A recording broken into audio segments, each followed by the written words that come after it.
Hello, everyone. Welcome to our Sunday studies.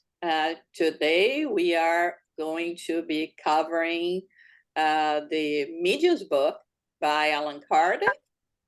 And I heard you started a very nice chapter, intriguing chapter last time, which is about physical phenomena. I'm going to be sharing the screen. First, saying hello to everyone that has just joined us. Welcome to the group. Hello, Paco. Hello, Wayne, Carol, Laura. Okay, so before we start, let's just let us just be reminded that we are studying Chapter 2, Physical Manifestations and Turning Table.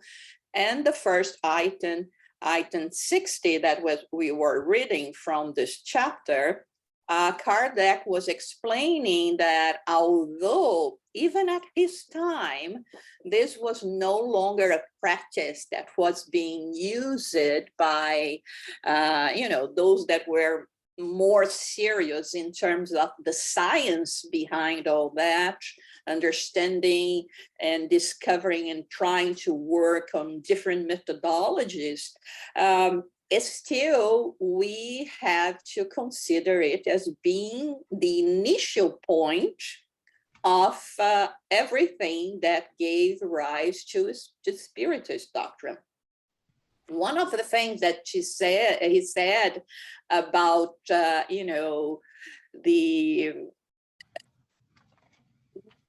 the loss of fashion of the turning tables is because, when it arrived in France and other countries in Europe, it was always more related to a sort of curious entertainment.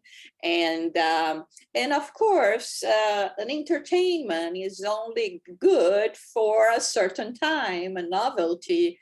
Otherwise, it loses the attraction of the thing. So, like he says, frivolous things, people were putting it aside.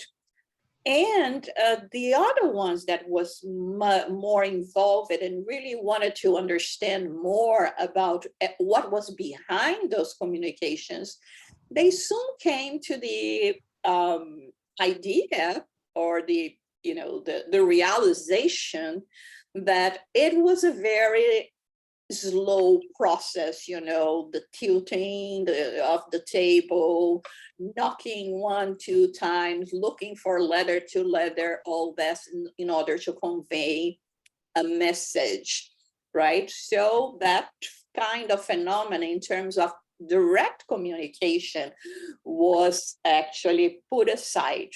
But having said that, Kardec still had to consider the phenomena per se, right? What kind of other phenomena we'll have in terms of physical manifestation phenomena.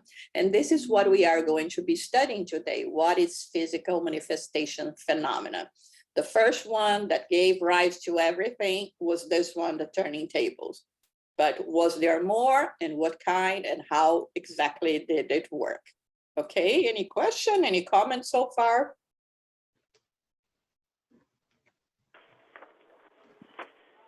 So, Zoraida, can you read to us? We are in item 61. Yes, of course. In order to produce this particular phenomenon, participation of one or more individuals gifted with a special aptitude is required. These individuals are called mediums. The number of other participants does not matter, except the amount amongst them that they may be a few who are mediums, but who are still unaware of the fact. As for the participants who have no mediumistic abilities, their presence will have no effect, or may even be more harmful than useful because of the mental disposition that such persons often display. In this respect, mediums display lesser or greater degrees of power in their ability to produce the phenomenon, and consequently produce effects that are quite pronounced or less so. One very powerful medium alone can almost always produce more than 20 less powerful ones together. And it is enough for such a medium to have barely placed his or her hands upon the table for it to instantly begin to move, levitate, turn, jump about, or spin violently. Okay. We have so many things in this little paragraph. First of all, let's make it clear what we are talking about here.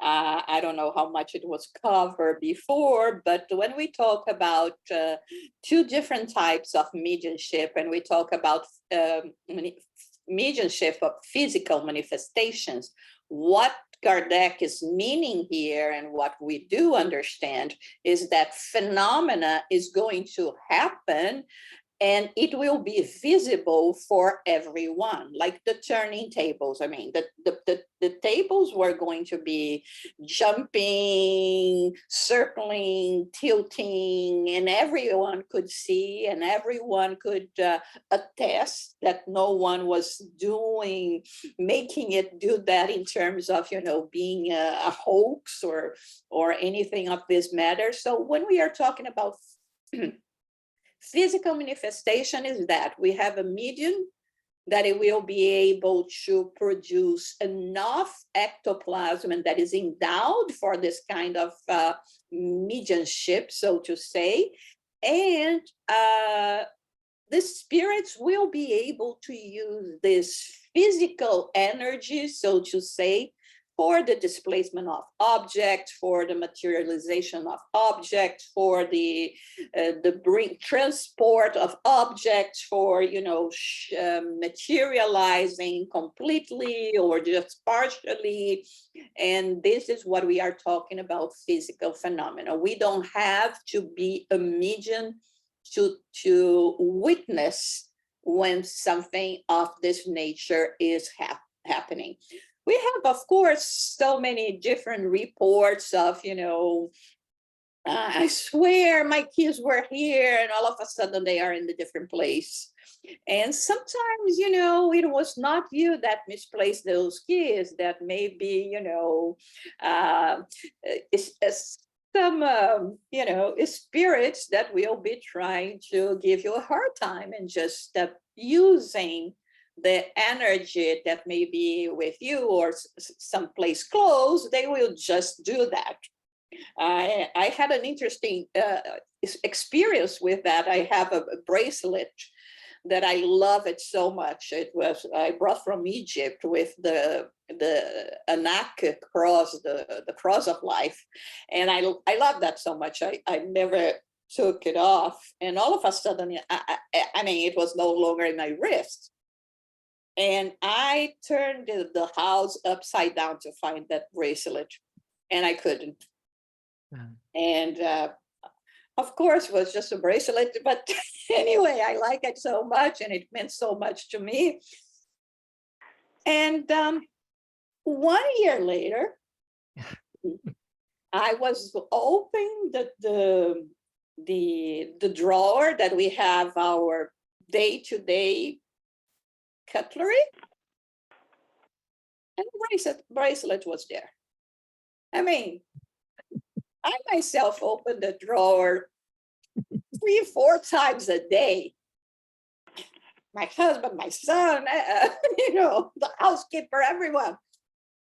And it appeared a year later. Nothing to complain. I'm so happy about it. But it was something that, how can we explain that? And we can get there, how to explain it, how it just showed up one after year. But those are the kind of phenomena that we are talking about here. And things that people are going to really be sure that this is what happened.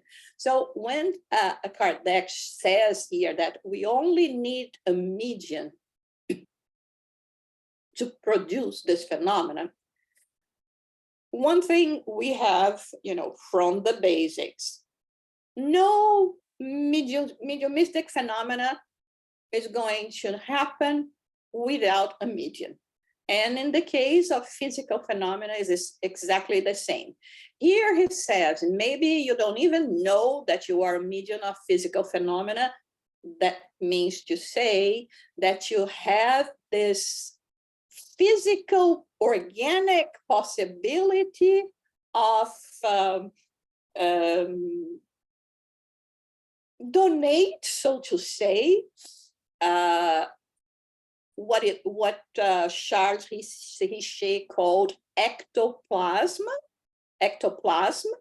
that it comes from you.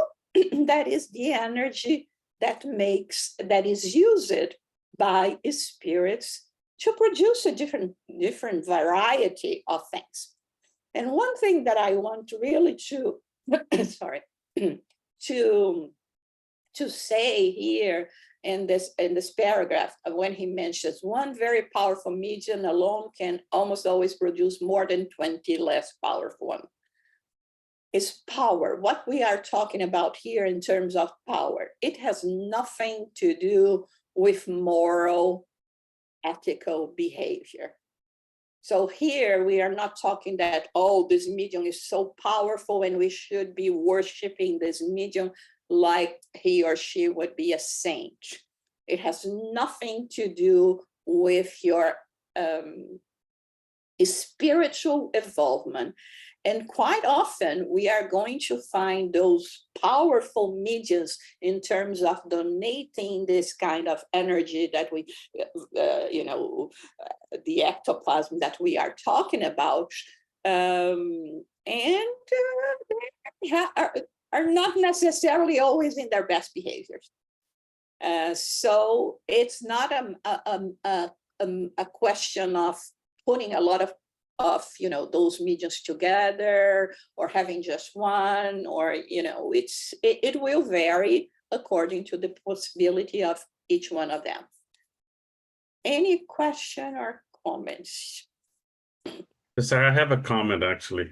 As you're reading, I was thinking, especially back then, you just brought up a point now that I was thinking about, being that at the beginning, this medium realizing they had some sort of extrasensorial power, right? Not being very ethical, or like at the time, and the studies were not there, right? They're just producing phenomena.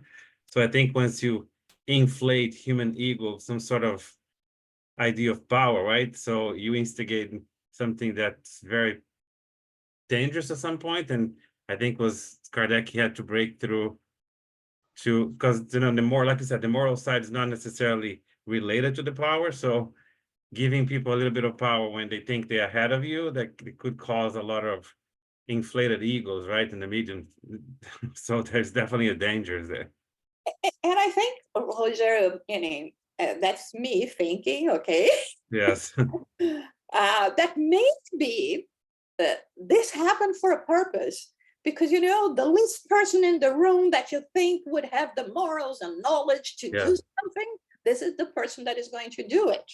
Yeah. Because then you will be so surprised, like saying, oh, there are 10 people here that they already study Kardec's book and go to the Spiritist Society of Paris and this and that, and all of a sudden this guy here that we normally find get drunks in all parties that we give and all this and that, and all of a sudden he is the one that is giving all this, is producing all this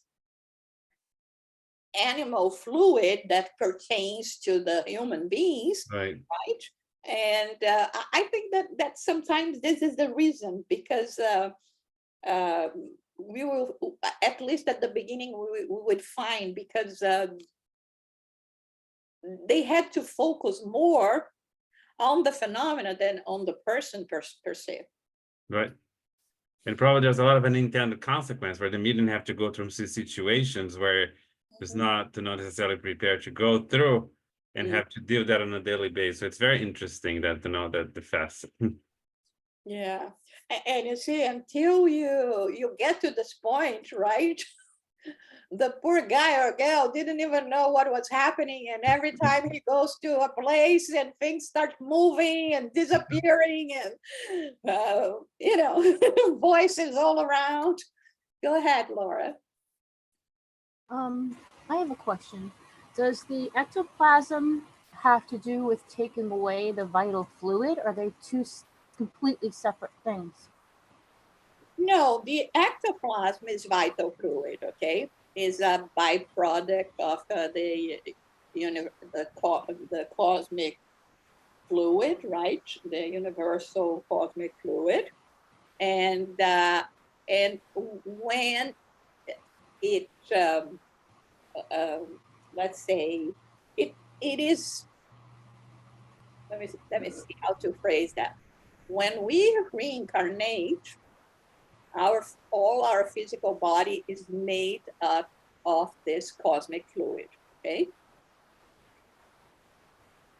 But because we are incarnated and we are acting now in a physical body, now it is what we call vital. It changed the name to vital fluid because now it is directed to vitalize all the organs and giving us possibility to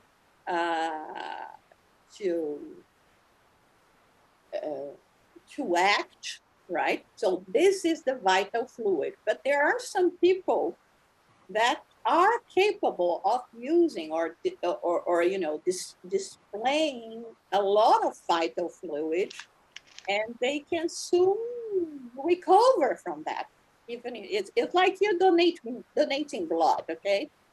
Mm-hmm. You can donate up to a certain amount, or that is not going to be harmful to you. Maybe a little, when you finish, you donate everything that you can. You may feel a little weak, that some tea and biscuits or something like that will not make you recover afterwards. But some people just go there and give, I don't know how much of blood, and they feel okay.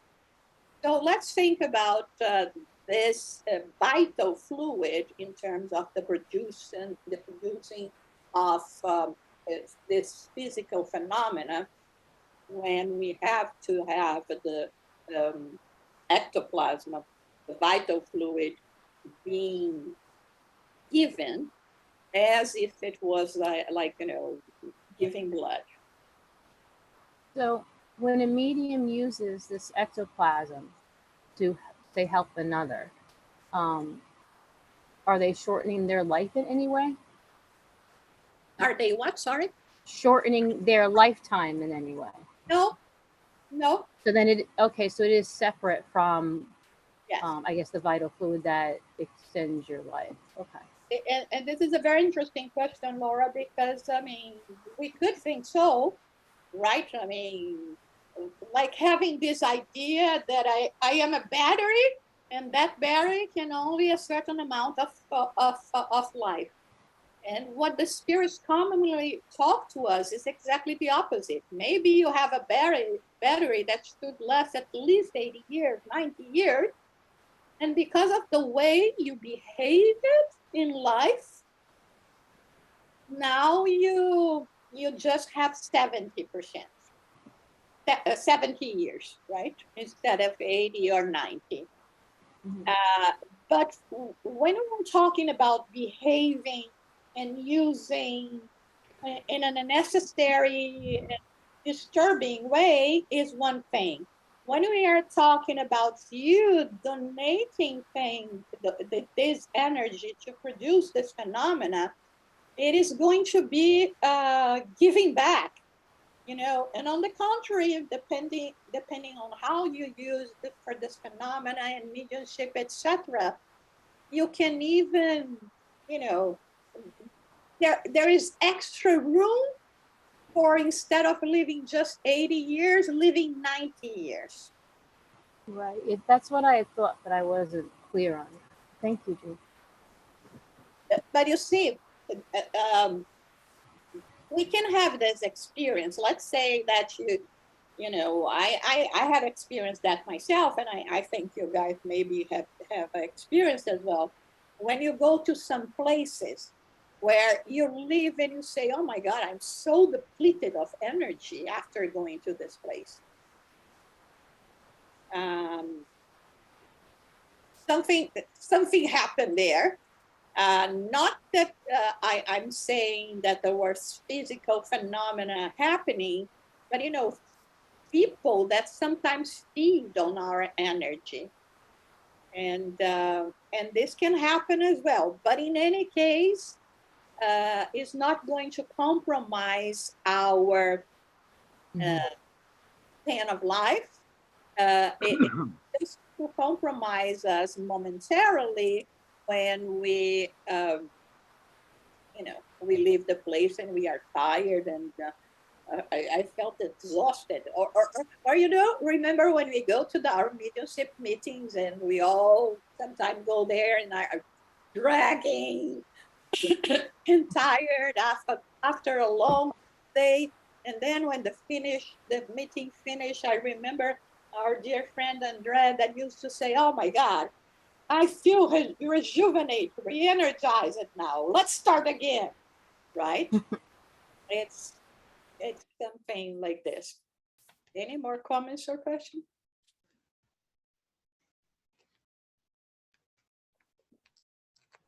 So you see, this is one of the reasons that sometimes you go to some places that there are mediums and certain mediumistic practices that they ask for volunteers to join in a current and this and that, because they are expecting that people in this current is going to donate their energy.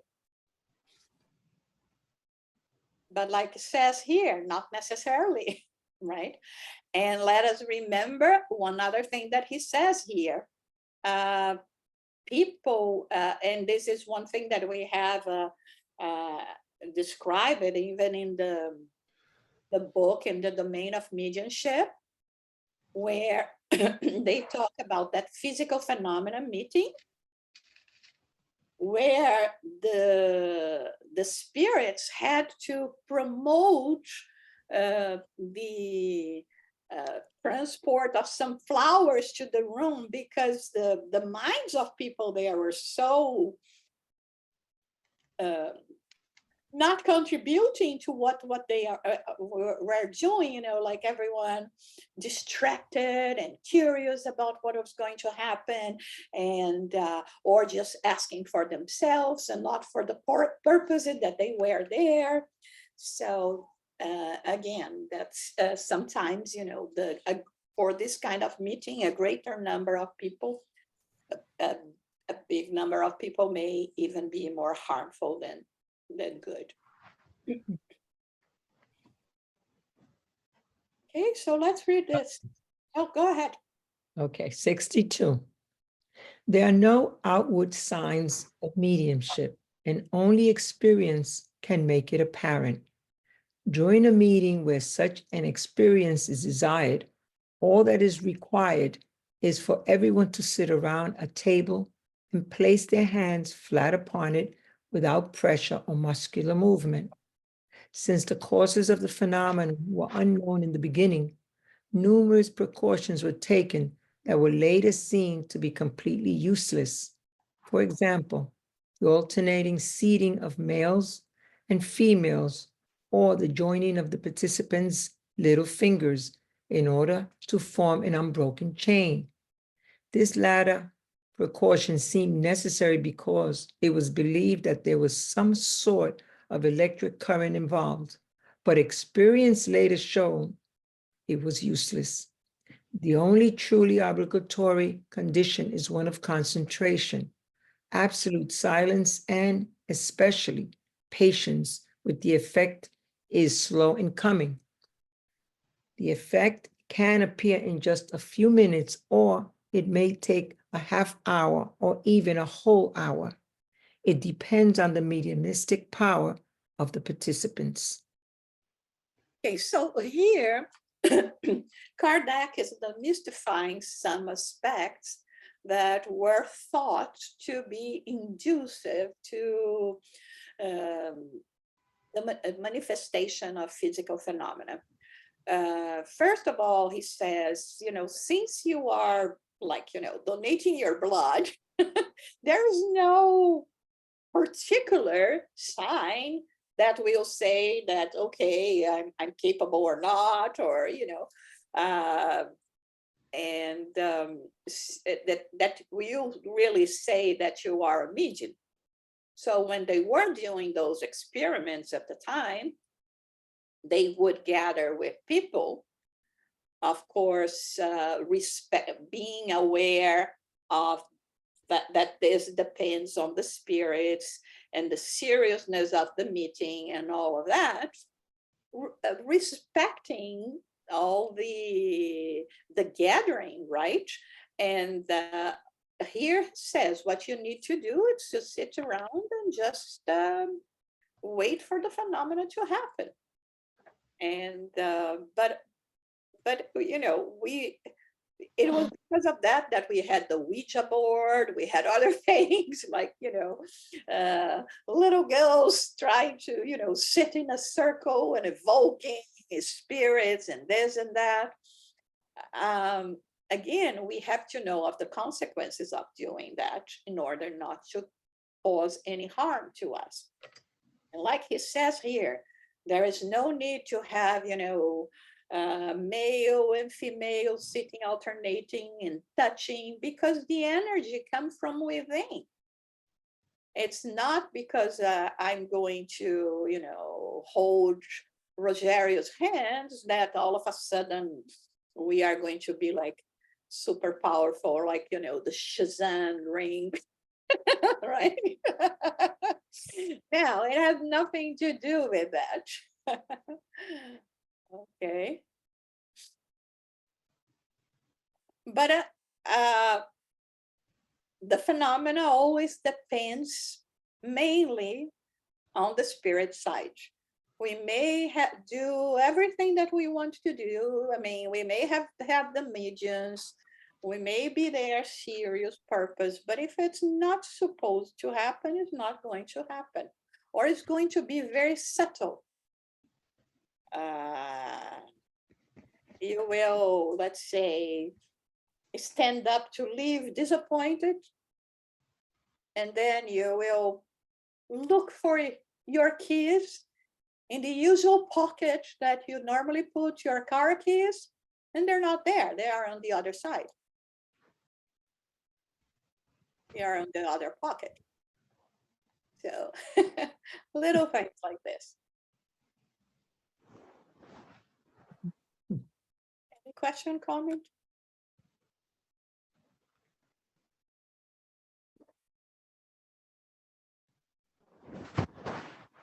At 63 then. Okay.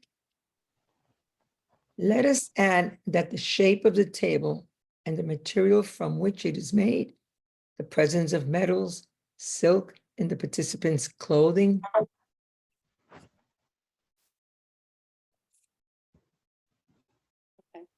okay.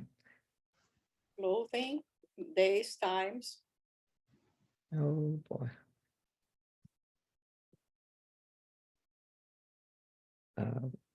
Clothing, days, times, darkness or light, etc. Wow.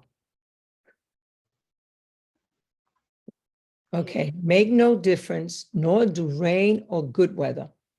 Only the weight of the table itself might be of some importance, but only in cases in which mediumistic power is not sufficient to move it.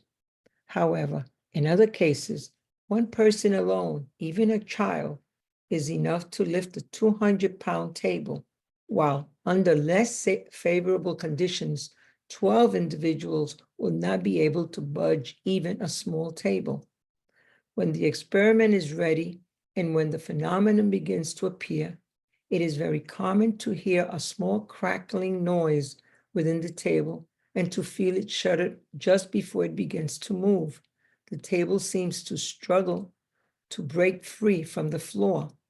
Then the rotating movement begins It may accelerate to such a degree that the participants find themselves hard pressed to follow it. Once the movement has begun, the participants can even move away from the table, which will continue to move in various directions. At other times, the table tilts from one leg to another and then softly returns to its natural position. Still at others, it rocks back and forth and from side to side as if imitating the movement of a ship. Finally, at other times, but requiring a very powerful mediumship, the table rises completely up off the floor and remains suspended in the air without any support, sometimes even rising all the way to the ceiling so that one may pass beneath it. Then it descends lightly, flittering in the air like a sheet of paper, or it may violently crash to the floor and break. This is obvious proof that there has been no optical illusion.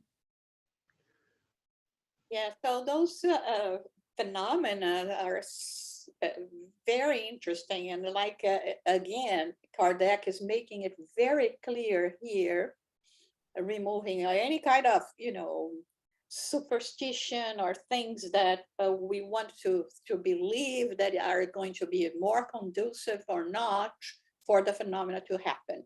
So he says here, it doesn't need to be at a certain time. It has nothing to do with the material of the table itself.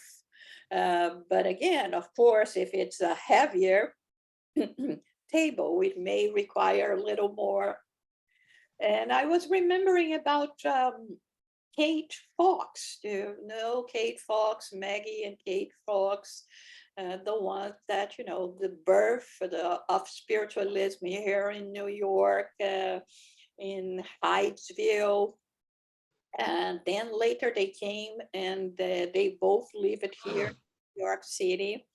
And one of them, Katie, used to live, I think, at the Columbus Avenue in a house of a very prominent owner of a newspaper. And one day she not only basically by herself, as far as we know, lift the table, but with the governor of the city sitting on top of the table, and she lifted both of them by herself. So again, it has nothing to do with your age. She was still young at that time, and nothing to do with how many people you have, and nothing to do with moral condition as well, because at that point, they were more interested in living off mediumship,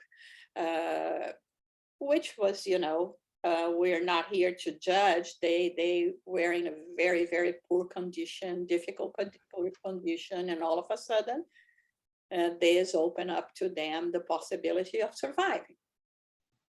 So, and then he goes on explaining that, it's not that all of a sudden it just happened. It may be happening in stages, like, giving the first signs that it's going to be moving. And of course, if I was in one of those experiments, I would not be next to the table anymore. You never know. Let's look for helmets as well, right? And because you don't know what is going to happen. Like it says here, it can even come and violently crash on the floor. There are some reports of mediums when we look at the Spiritist Review by Allan Kardec that we had already published the 7 first books out of 12. There are so many accounts of this kind of situation, and it talks about mediums here in the US And the famous Daniel Douglas home that would be able to levitate himself, go out of the window, come back from another window, that would help the levitation of, the tables as well. I mean, so those are phenomena that we have a lot of research, not only, of course, on the field of spiritism, but in the other scientists are researching that also nowadays. The psychical research, the Society of Psychical Research as well, that researches all those kind of phenomena, apparitions, etc. Questions, comments?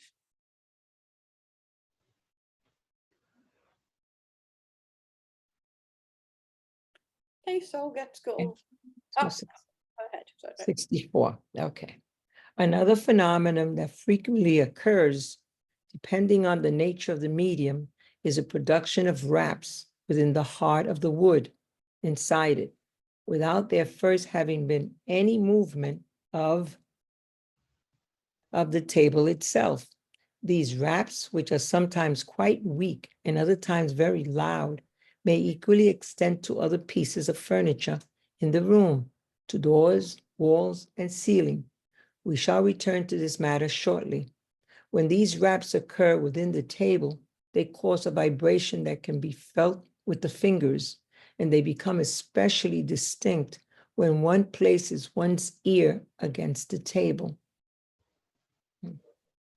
So this is another way that can happen. Perhaps, the vital fluid, like Laura was saying, the ectoplasm that was not sufficient to move the table, or they want to show a different sort of physical manifestation. There could be that. Wraps, the cracking. Of course, when this happens, people tend to be more suspicious, as not being sure whether if this is not the movement, the movement of the wood per se, that we know that can, depending on humidity and all that, we will always be trying to find explanations. But in any case, sometimes the explanation will be because of the weather, but sometimes it's just because of that, just because there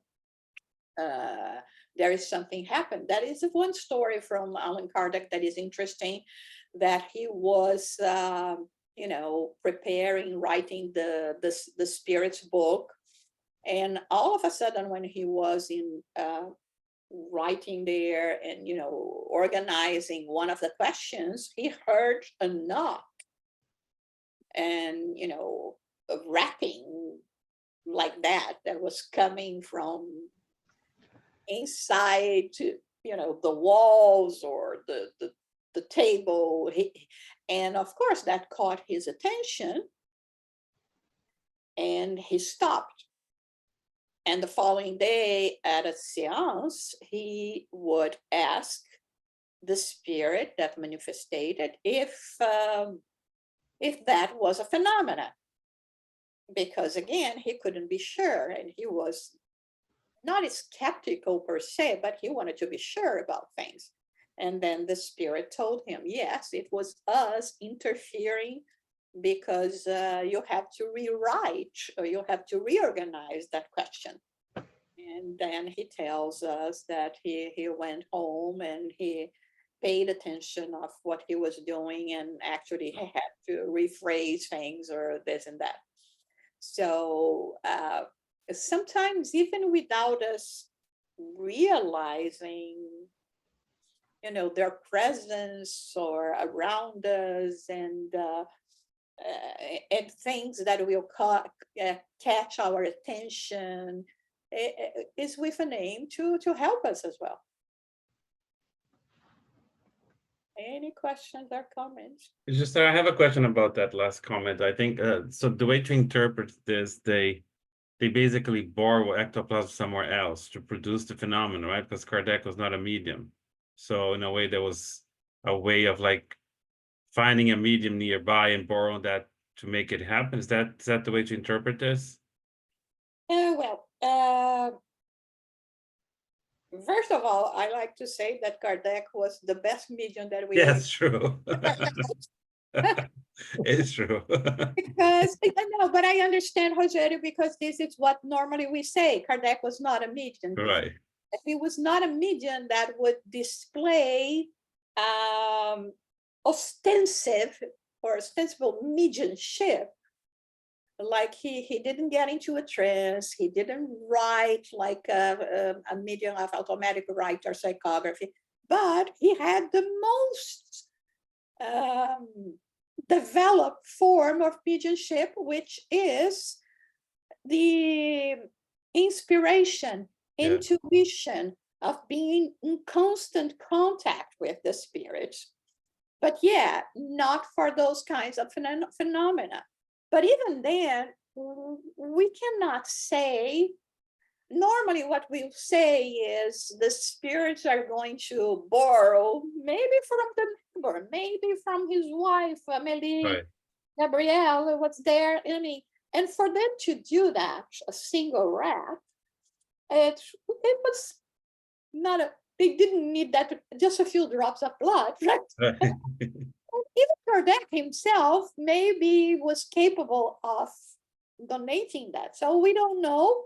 But in general, what we say is, since I do not have this possibility, they had to borrow from a neighbor or from some place else, right? So yeah. So in general, that'll be the assumption, right? Yes. Kardec was a special case, obviously, he was, like you said, he probably had more mediumship than anybody around. Probably that was an easy task, but in general, when there was no medium in the room and they still produce the phenomena, they're borrowing it from someone else, right? And remember that he starts the book saying, I mean, one of the places, we are all mediums. Right. Mm. So it would be a contradiction, to say we are all mediums, and then all of a sudden we'll say Kardec was not a medium. Right. I understand that this is the common say, but I think that it is about time for us to rephrase that. Because otherwise we were saying, Kardec was wrong. Right. He goes along explaining, the real understanding of this world is that people will produce constant visible phenomena. And Right. he did. What he did in 14 years, Yeah. Wow.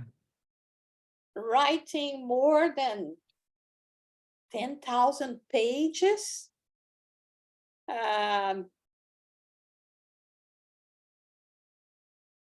not even having a pen or enough material to write on. And I mean, if this is not a sort of miracle, I don't know what it is.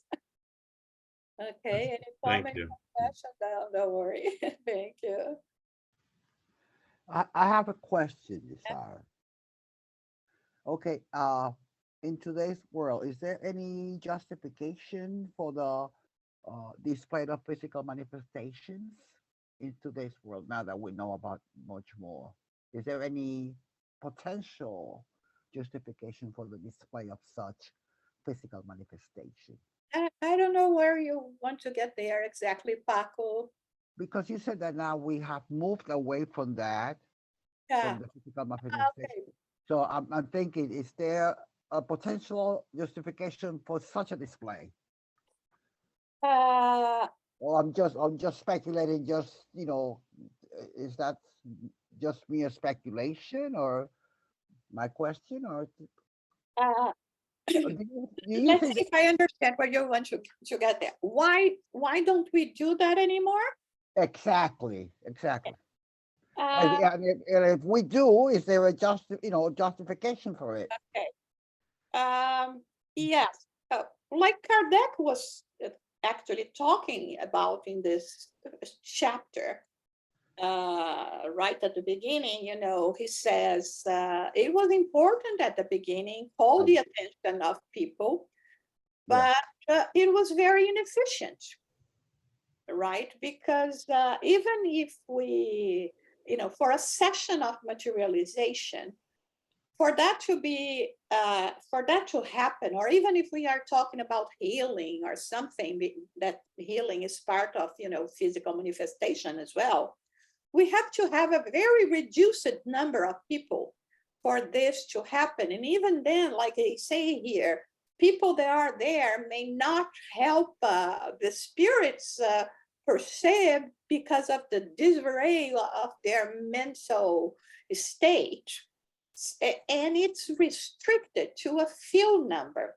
There is a passage of Chico Xavier's life where the spirit Emmanuel comes to Chico and says, no more sessions of physical manifestation, because Chico used to participate as well, used to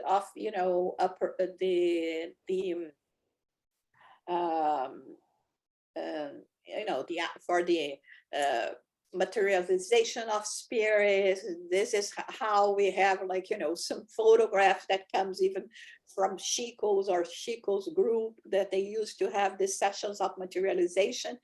He said, now we are going only to concentrate in materializing books, because books are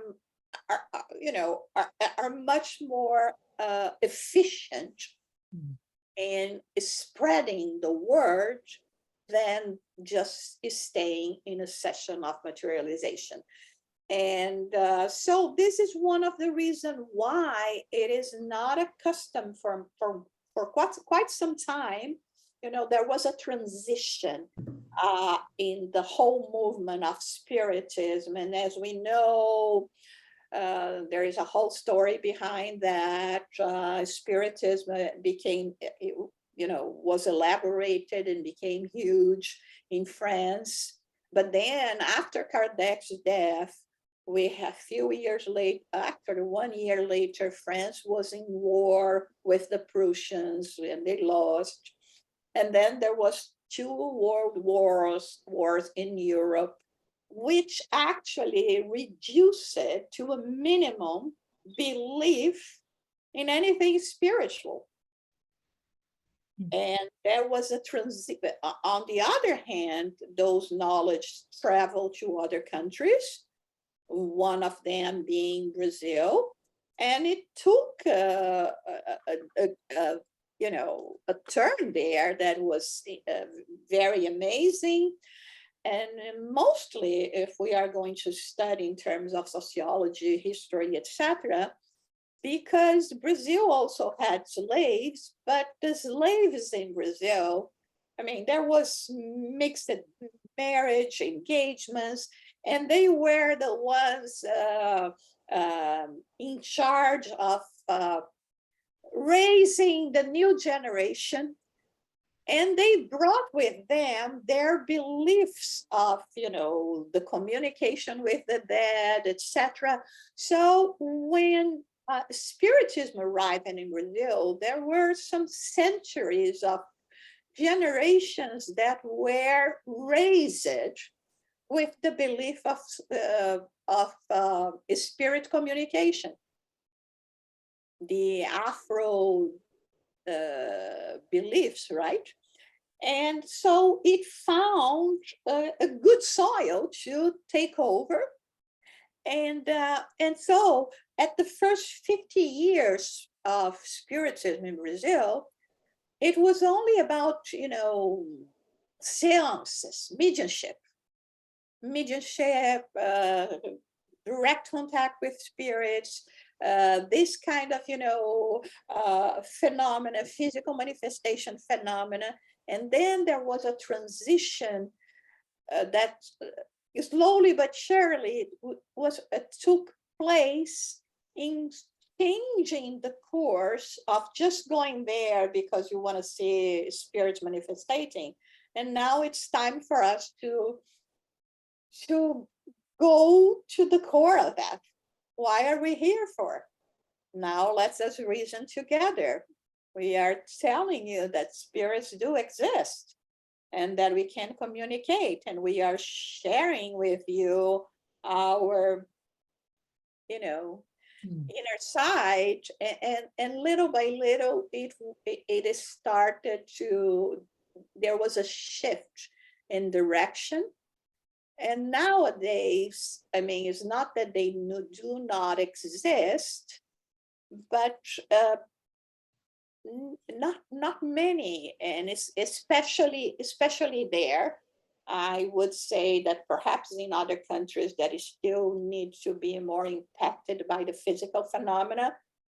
They are more attracted to this, but as a rule in the spiritist environment per se, a community per se, there is a tendency just to go with the instructions, to gather instructions from spirits.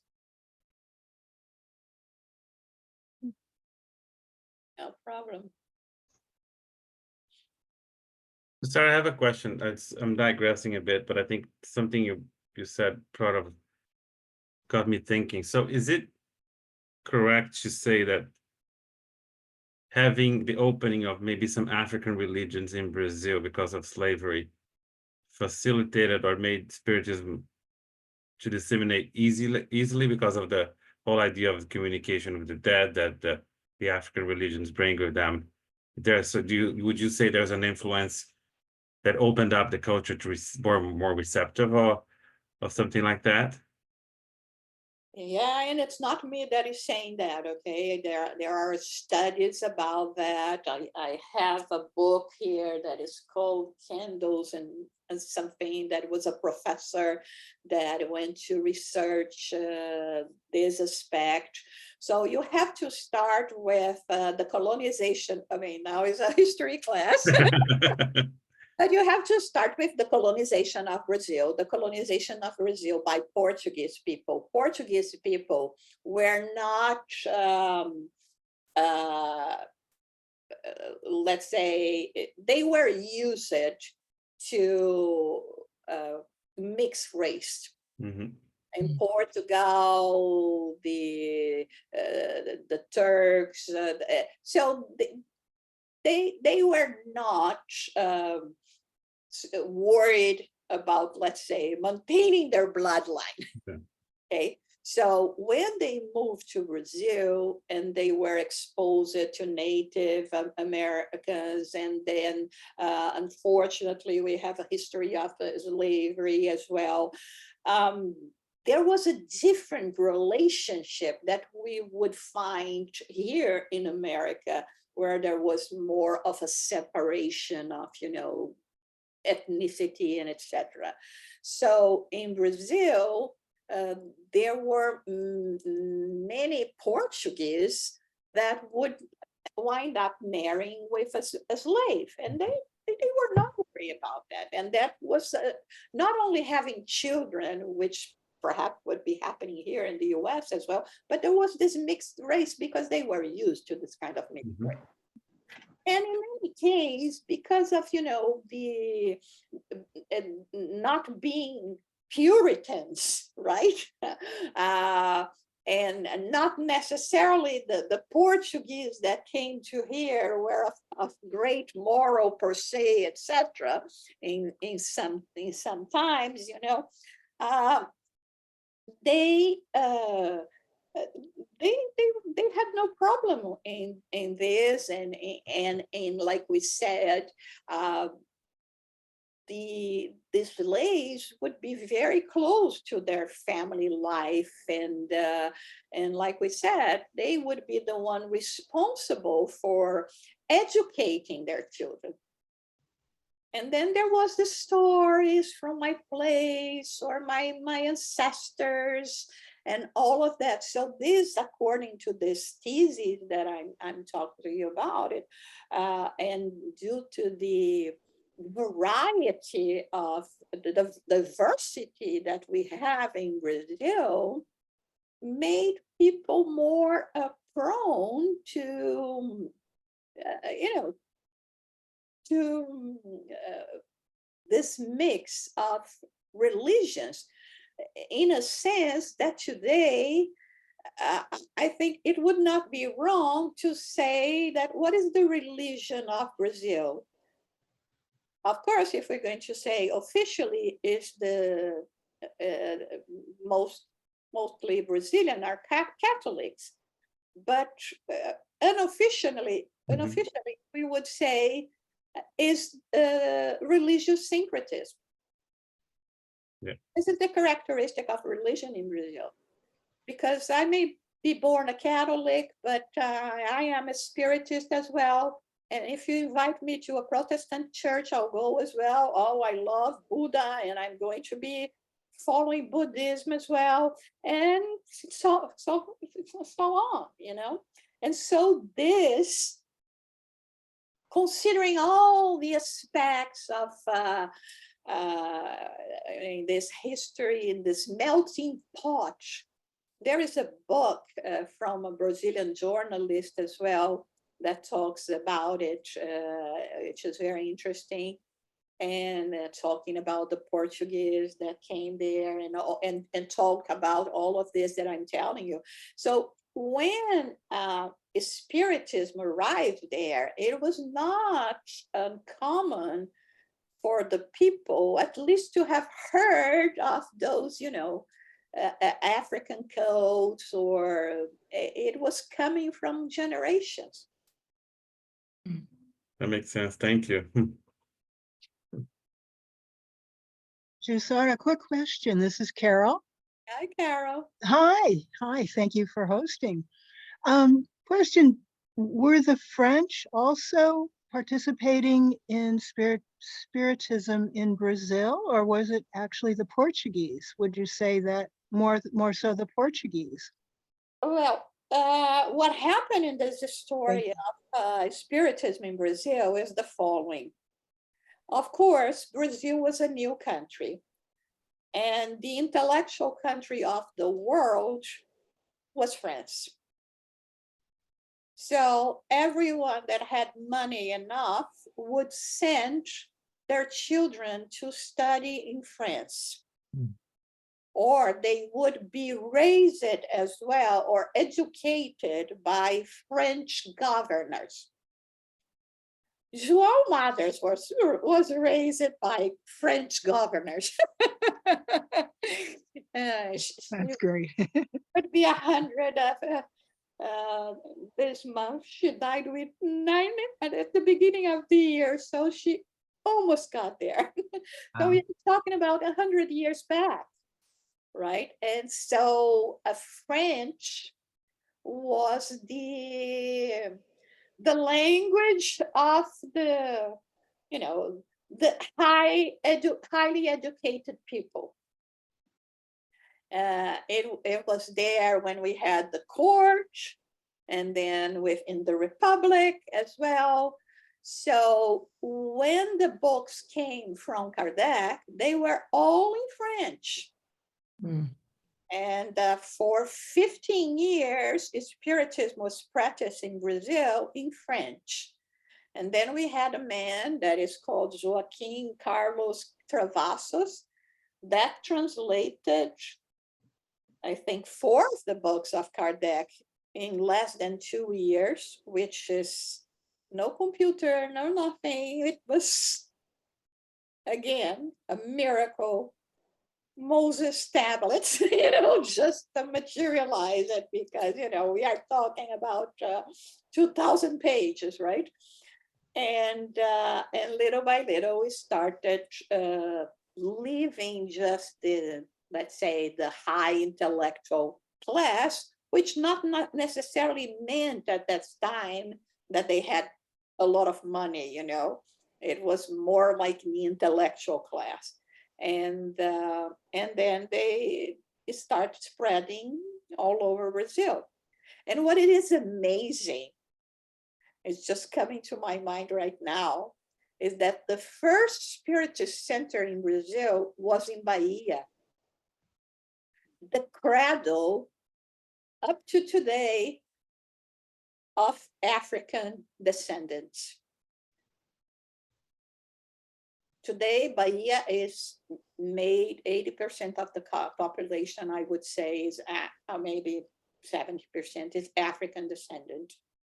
And the African heritage is still very strong in the country, in the state. And there was, because of all this, that it found the perfect place with all these beliefs to go and also bring Spiritism.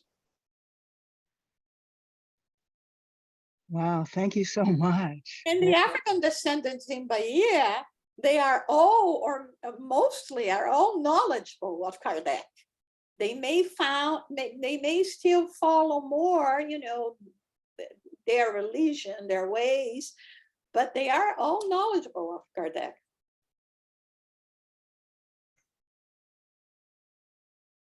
Thank you so much. Thank you, Josiah. Yeah, this is something I never thought about it before. Thank you, Spirit. So I don't think we are going to start a new one, but I would like to, to keep on at least for a little more for us to have questions or, oh my God,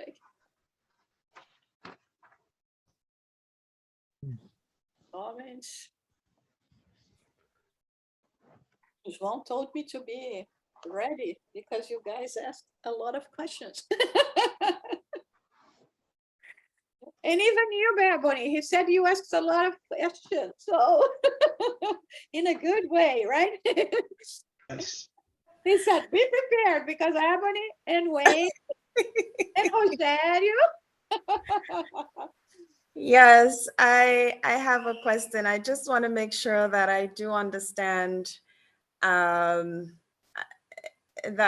at least my understanding of how the physical phenomena takes place is correct. If I'm not correct, please correct me.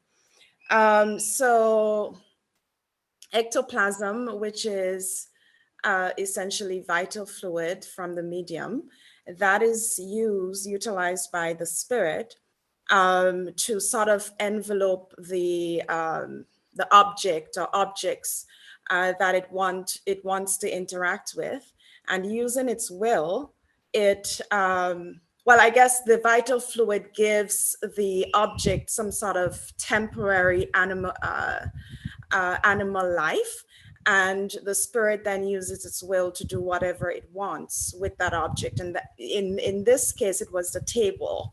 So this is the mechanism behind how the table was able to be moved. Is that correct? Yes, it is. Have you watched it at any point, the movie Ghost? I'm sorry? Have you watched the movie Ghost? Yes, I did. Yes, I did. Remember that passage where the guy in the train were trying to teach him to kick a soda can? Yes. Basically, he gave a class on physical manifestation. He said, you have to focus your energy. So he really mentioned everything that the spirit has to do. Of course, there was the basic component that was missing, like, the yeast that you have to put in the cake for it, for Right. it washed, which is exactly, he didn't know exactly from where he was gathering ectoplasm. But the spirit has to have the will. But the will per se is not going to make the phenomena happen.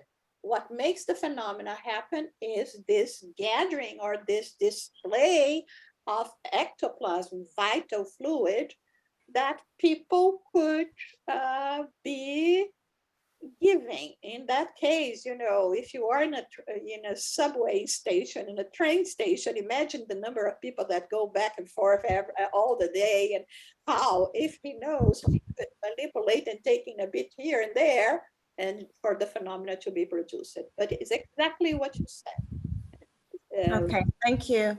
Behind all things, like for us as well, there has to be a will. And the will here is the will of the spirit, not the will of us, sitting together and we want things to happen. And it's not enough. It has to have the will of the spirit. Mhm. Yes, Wayne? Hi, Sarah. You know how we have those mediums who can who allow themselves to be used as a tool for writing, automatic writing, such. Is there a history of either a medium or direct use of either a typewriter or a computer? Oh, in this country, there are so many. I mean, experiences that were done like that, but yeah, even Divaldo Franco, sometimes he uses the computer to write. Yes, because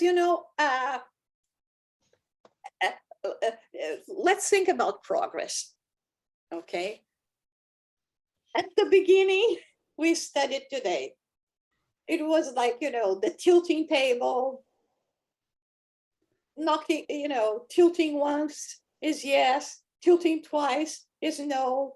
Then they put the letters, or how many times we were going to be tilting or knocking on the floor. A, B, C, stop. A, stop. And then finally they used what they call the basket.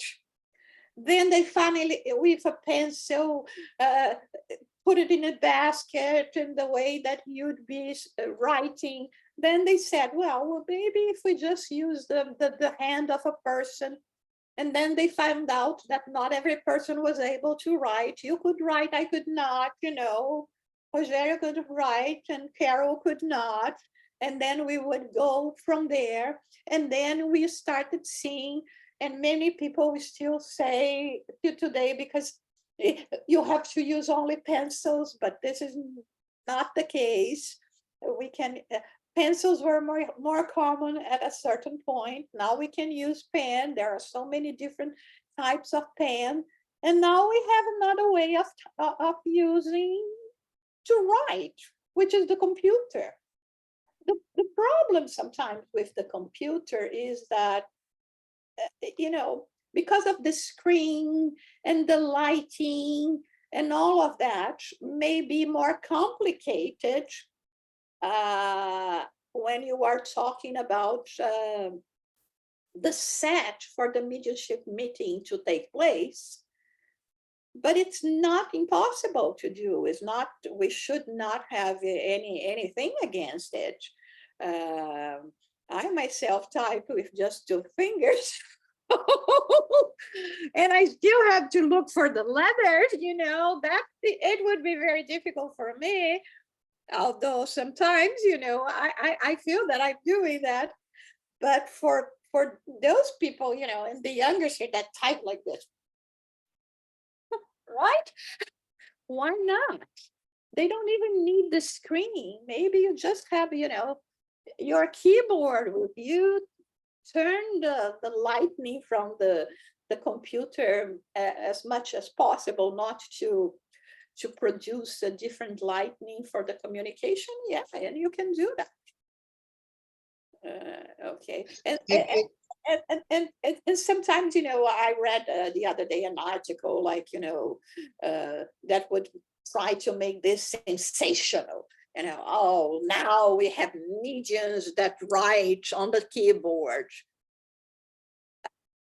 The generation today, And in the future, I'm so sure they are going to be writing the pencil and paper anymore.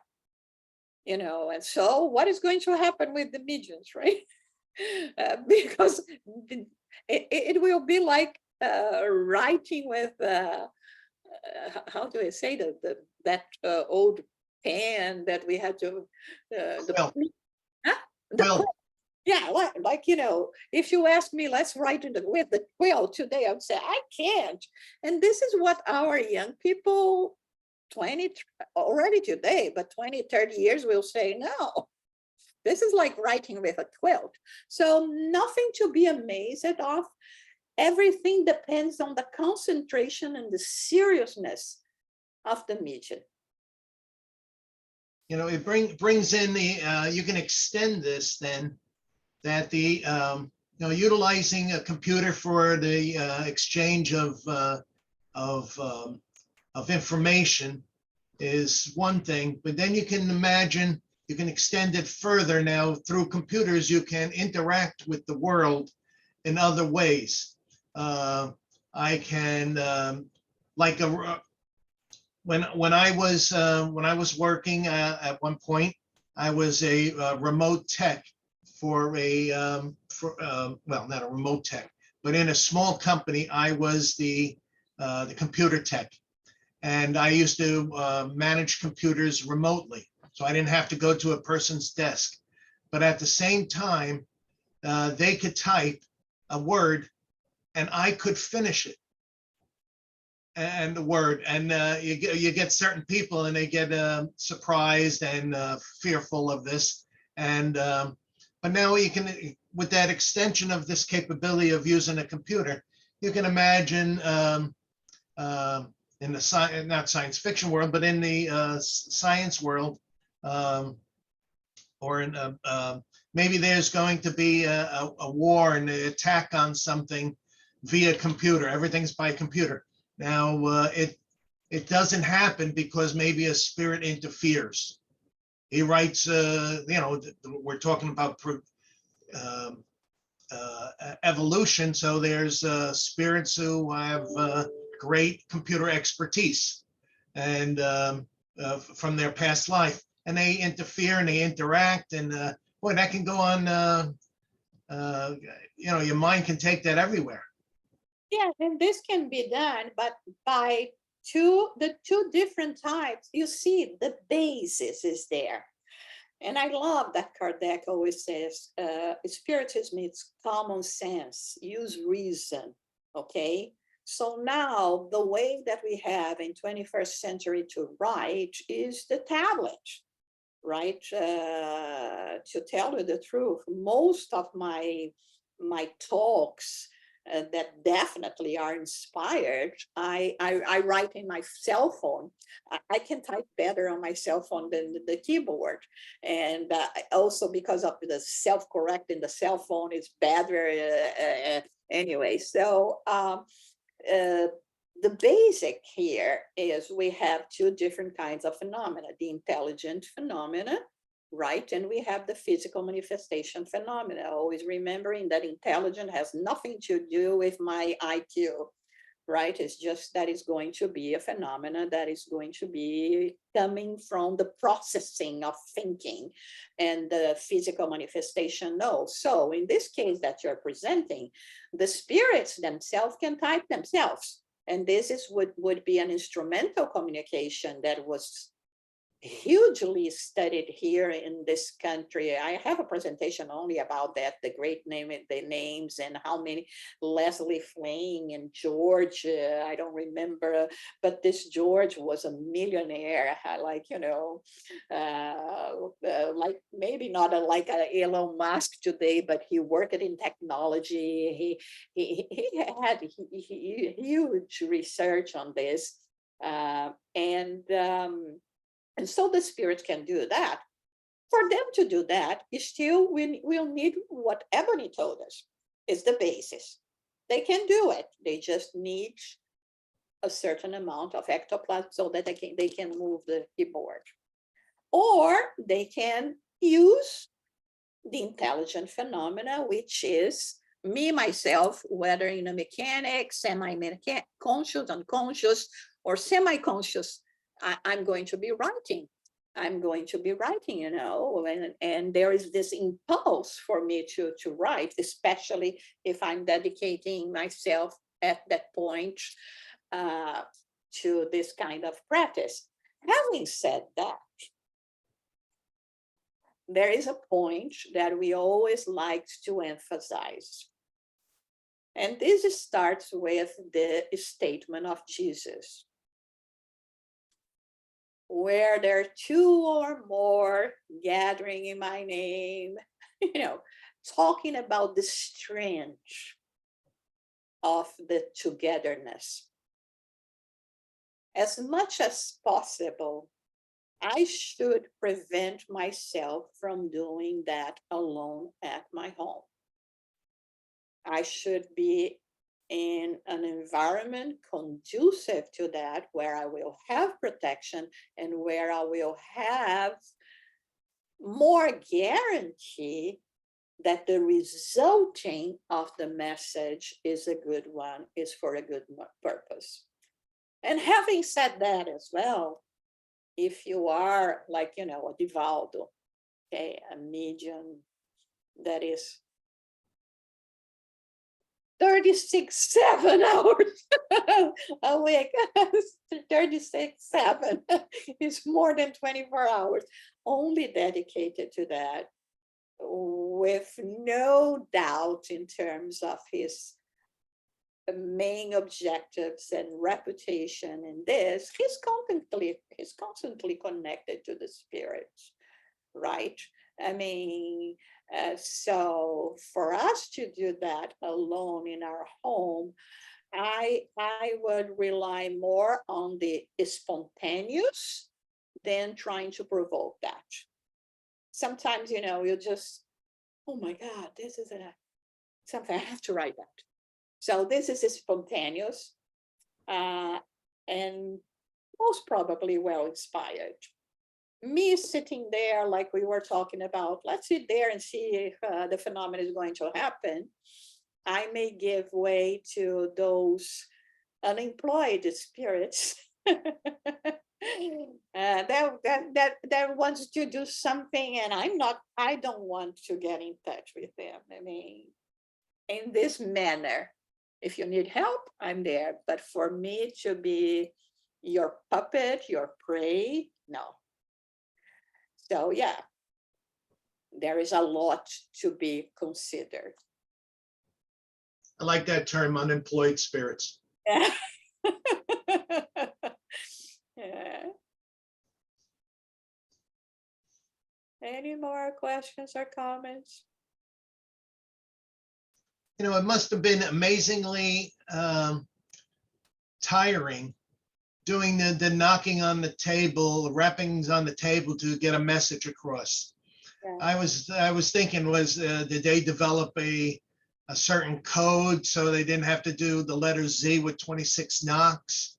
Are there long knocks, short knocks? I can't imagine, but it must have been long, tedious periods. Also, with the excitement of actually getting a message, I mean, it helps you get through all that time. But one day I got to try it. I got to try with a knock and a code and see how long it takes. It must take forever. Yeah, I mean, even here, when it started with the Fox sisters, almost immediately the neighbors, I think their surname, their names are Adams. If I'm not good with names, but they were Post. Amy, the couple was Post. Amy Post was very important, and as her husband, and he was the one that came about immediately with the idea of the Ouija board. So right at the beginning, at least here in the US, they were very efficient in getting the communication. But when it went to Europe and France, they they were more enchanted by the table moving and giving quick responses than actually getting a message, because they didn't even know there was any kind of brain behind all that. So it was only with Kardec in 1855 that finally, he accepted the invitation to go to one of those seances, and that even for the non-complex answers like yes or no, or what number am I thinking, from 1 to 10, what number am I thinking, which is not going to be too many knocks. Kardec said, if there is someone, if this is not a hoax, right? And there is some entity giving an answer, especially the correct answer, this entity has to have a brain of thought. Otherwise, how can it reason and establish a communication with me, right? And this is where they start moving to more elaborate forms of communications, and went through all those stages. But here in America, they were already doing that from the beginning. From the beginning, I guess, I think, in the book that the talking tables, that talks the story of the Fox sisters, I think it was even the same night, the following day, that this couple host, they went there and they said, well, let's put the letters of the alphabet and see if we can get something from this. But yeah, but it's still, even the moving, and you have to take note of letter by letter, not just the knocking. It's a lot. Right. Even Mr. Post might have been inspired by a spirit to come up with, to bring that forth. Yeah, I mean, absolutely. They were key people in the development of modern spiritualism in this country. Yeah. Great. Okay. Anything else? So thank you so much. You have been a great audience. And Rogério, can you do the final prayer for us?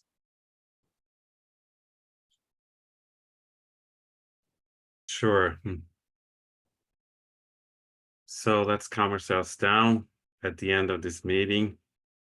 Thank our spirit benefactors for the lessons of today, helping us understand the progression of Spiritism, how dedicated all those involved were for us to receive this doctrine of illumination.